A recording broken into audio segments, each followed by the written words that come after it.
No Myers or McDavid, of course, but how do you capitalize on that? Well, I mean, obviously it's huge for us. I mean, the guy's the best player in the league. And for us, Mizey's a big minute guy. He's had a really good year for us. So, you know, we need a committee of defense to make up for him. So, yeah. You've been really upfront and honest about your feelings of what you've seen recently here, Rick. What's the hope and the expectation of the way the group responds given a chance here? Well, it's just, you know, you can't, you know, we talked about good game, bad game, good. Like, you have to have consistency in your game. That's urgency.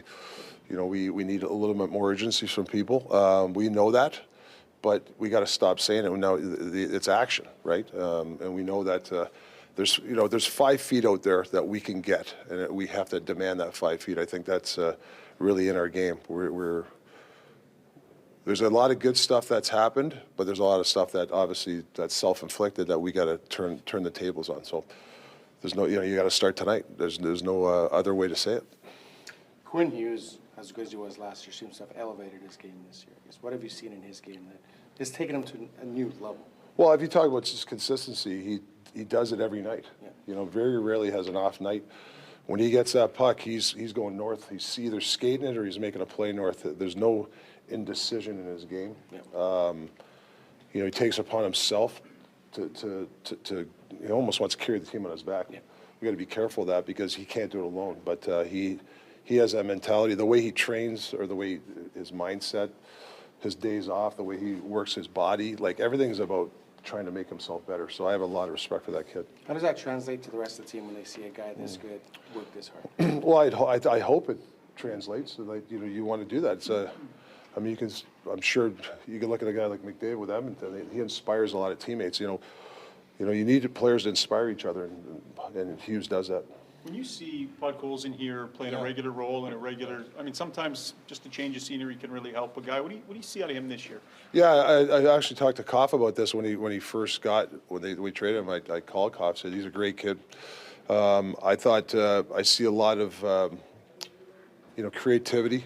He gets to play with some great players that probably demands himself to be more creative. But I think he's a power forward. He's got a good shot.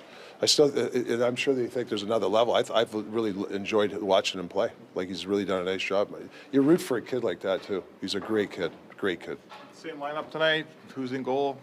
Goals are going to be Demmer, and then whether Carlson goes in or not, I'm not quite sure. Same defense though. Okay, you've had us in the media. We love lots of drama because it sells papers. You've had more than your share, I'm sure, as a head coach. Does it get exhausting?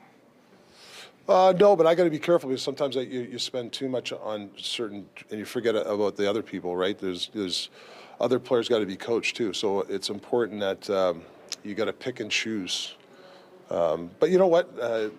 Whether it's drama or unfortunate things that happen, you become stronger as a team. The adversity. You know, I've been lucky to be involved with 3 Stanley Cup teams, and there's always been some confrontation in those years. There's been something, and you can talk to any Stanley Cup champion. It's never easy. So we're just getting a little bit more of our share. So can we come out of it stronger? That's the way I look at it. Is there a positive out of this adversity? This is Desharnais back in his old stomping grounds. Just want to know what you've seen from him this year. I think he's improved the last 2-3 weeks. I think early on he struggled a little bit. I think the last 2-3 games, or 2-3 weeks, I think his game's coming. Moving his feet, good stick.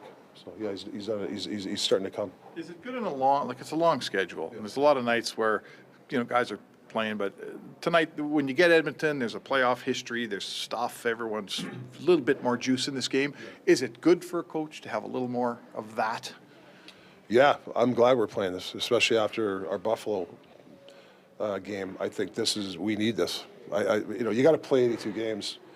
But you got to embrace it as a player. You want to play in these games. You want to play in a heated rival. Like, who wants to play in a, you know, non-hit back in like a nothing game? Like, those games suck. You know, April, you're out of the playoffs.